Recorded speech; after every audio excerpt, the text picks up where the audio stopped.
Salut, c'est Julie et aujourd'hui on se retrouve pour une nouvelle série de vidéos qui cette fois-ci parle de la première en série technologique. Cette vidéo est aussi disponible sur toutes vos plateformes de streaming pour pouvoir l'écouter sous forme de podcast.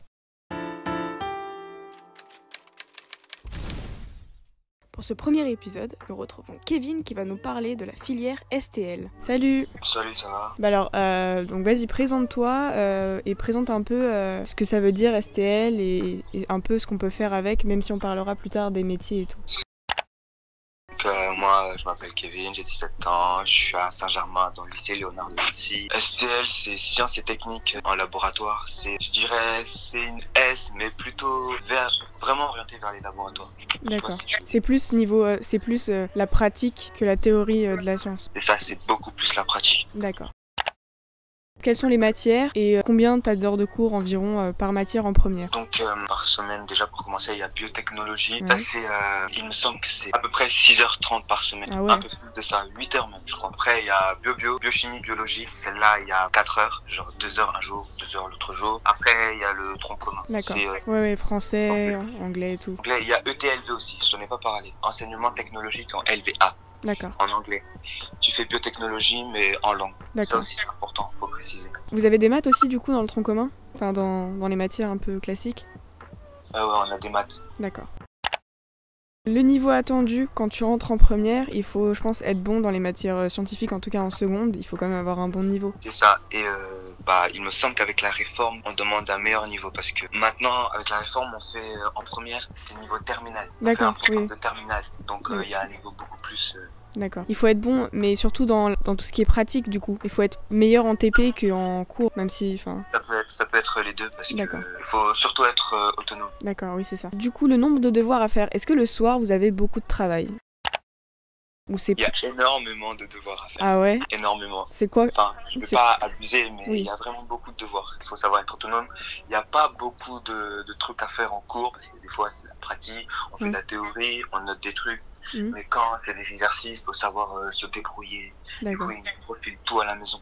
D'accord. Du coup, le soir, c'est des gros devoirs. En fait, il n'y a pas beaucoup de devoirs, mais c'est très long, c'est ça? C'est ça, surtout dans les spécialités, surtout dans les sciences. Ouais. Pas beaucoup dans le tronc commun, genre la littérature surtout. Pourquoi ce bac? Du coup, pourquoi toi, tu as pris ce bac? C'était quoi tes motivations? C'était pour les déboucher, parce que de base, moi, je veux faire médecin. Et l'année dernière, j'étais en ST2S. Et en ST2S, Ouais. c'est beau, mais on peut pas aller loin. Et je pouvais que m'arrêter à infirmier. J'ai changé, je me suis renseigné sur la filière. Et du coup, je me suis rendu compte que je peux faire ça, qu'il y a plusieurs débouchés. Il n'y a pas que médecin. On peut faire chercheur en biologie. On peut s'orienter vers plein de branches. Ah oui, du coup, avec ce bac, tu peux faire médecine. Exactement. Ah, mais On peut faire une PACES, Ah ouais, continuer avec des années de médecine. Ah mais ça c'est trop bien par contre. Ah ok, d'accord. C'est pour ça que je suis là. Est-ce que tu le conseilles et à quel type de personnes du coup, pour toi, ce bac est fait? Ce bac est fait pour les gens qui veulent pas qu'on soit derrière eux, qui sont autonomes, qui aiment les sciences. Après, les langues, c'est vrai que ça compte pas trop, mais un peu l'anglais, parce que si par exemple tu vas aller loin dans les sciences, dans les métiers de chercheur, tu as les trucs du genre, il faut être très bon en anglais. Tu vas devoir parler avec des gens qui ne parlent pas ta langue, donc il faut un minimum parler anglais. D'accord.